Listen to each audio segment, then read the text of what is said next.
Welcome to Kenton's videos. Enjoy the video. In this video, I will show how to make fish lures using an easy method. First, gather your basic materials such as a small block of wood, some sturdy wire, and a few sharp hooks. Next, choose a straightforward lure design.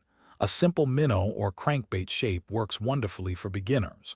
Finally, set up a clean and organized workspace to ensure a smooth and enjoyable crafting experience. This preparation is key for success. Now let's get creative with shaping your lure. Carefully carve your wood block into your chosen fish-like form, aiming for a length of about 3 to 4 inches. Next, strategically embed small lead weights, perhaps 1/8 or 1/4 ounce, into the belly for perfect balance and a lifelike swimming action.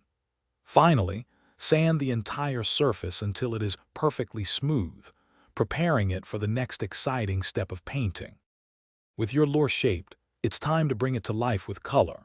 Apply several thin coats of vibrant, fish-attracting paint, like bright greens or silvers, allowing each layer to dry completely. Next, add realistic details such as stick-on eyes and subtle scale patterns using a fine brush. Finally, protect your masterpiece by applying 2 to 3 coats of a clear, waterproof epoxy or lacquer, ensuring it withstands many fishing adventures. Almost done. Now securely attach 2 small split rings about 5 millimeters in diameter to the front and belly of your lure. Then add 2 sharp treble hooks, size 6 or 8, to these rings. Take your finished lure to a bathtub or a clear bucket of water to observe its swimming action.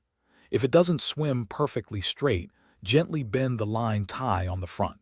You're now ready to catch some fish. Thanks for watching. Consider subscribing if we helped you.